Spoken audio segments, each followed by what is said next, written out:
You're not afraid of the work. You have never been afraid of the work.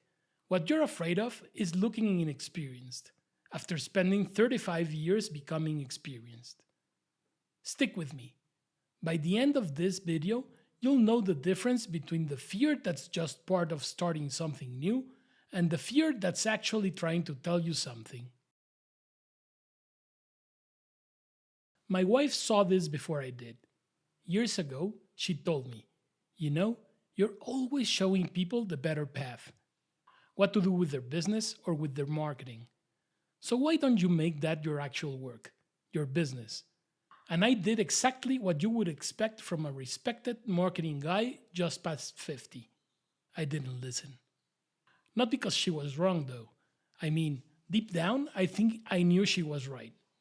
I just couldn't picture myself as a coach or a teacher.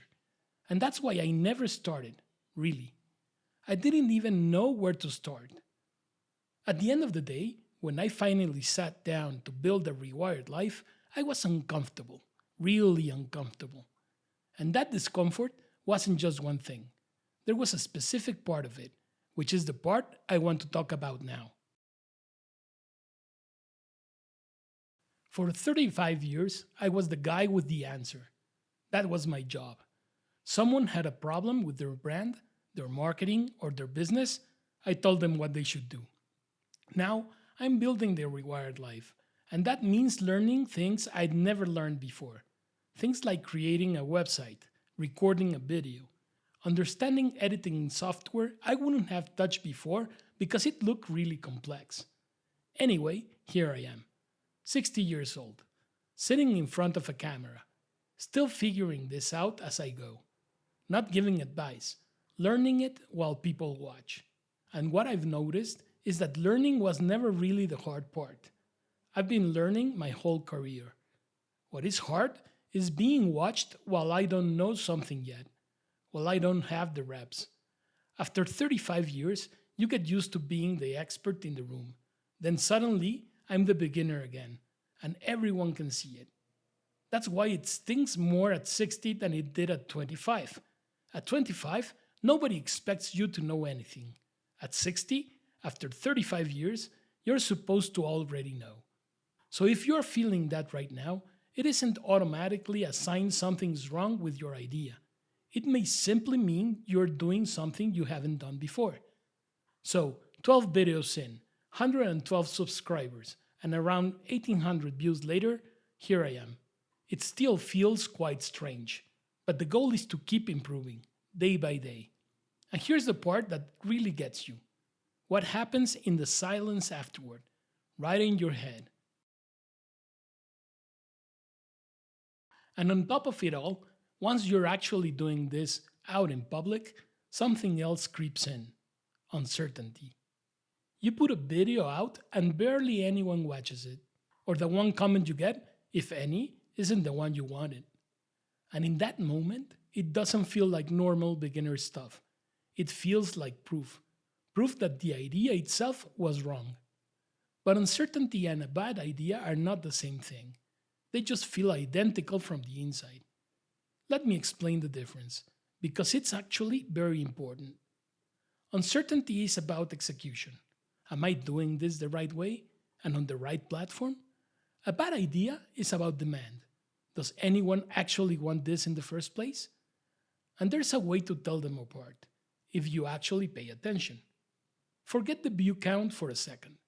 Watch what real people do when you explain it to them face to face. Do they recognize the problem in their own life?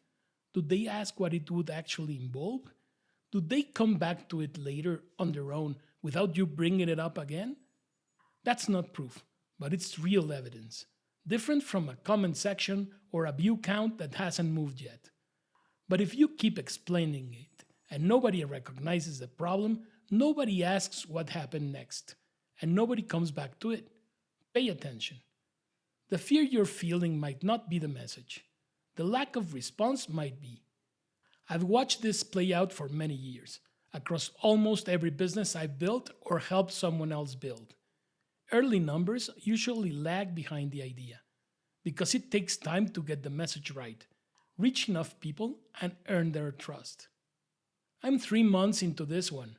I haven't proven that yet, not with the rewired life, but I've seen the pattern enough times to trust it. There's one more thing people get backwards though, something about where you're actually starting from. People think starting over means starting from zero, same as someone in their 20s, opening their very first business. But that's not it, really. You don't stop being who you are. You don't leave your knowledge behind.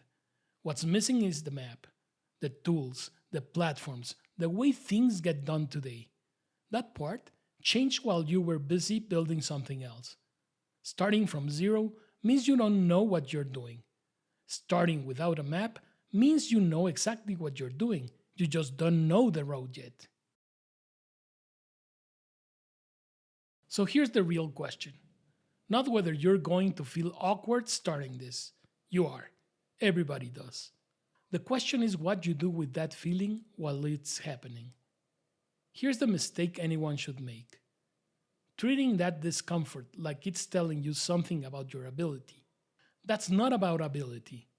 That's just what it feels like to be new at something, even when you're not new at everything else. So don't read your ability off of how awkward you feel right now. Those two things aren't related. What you can actually track is simpler. Did I do the thing today? Yes or no? Not views or followers, not revenue, not yet. Just that. One clear signal you're still moving, while the awkward part passes through. But there are two different clocks here, and it's worth keeping them separate. Day to day, track the work. Did I do the thing? Yes or no? Every few weeks, though, step back and actually look at the response you're getting, the kind we just talked about. Don't confuse those two scoreboards. Because if you're grading yourself against results, this is early. You're grading yourself against a game you haven't finished setting up yet. Of course, it looks bad. It's supposed to look bad right now.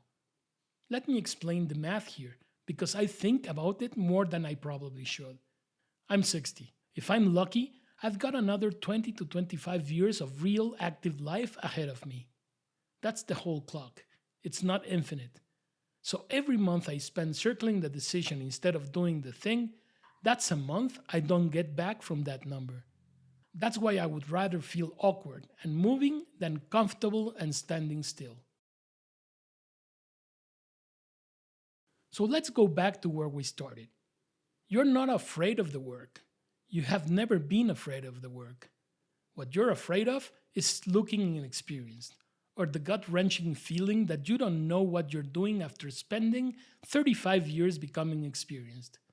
That doesn't go away in one video, one newsletter, or one LinkedIn post. I know that. I'm still figuring pieces of it out myself. 3 months in, and it will probably continue for a very long time if it ever ends. What do you think? If any of this felt familiar today, this is the stuff I write about every week. Not just the how-tos. This. What's actually going on underneath while you're building. The newsletter's linked below. That's where I go deeper on all of it. And if you want to see how this actually plays out, without starting completely from scratch, watch this video next. That's where I get into it.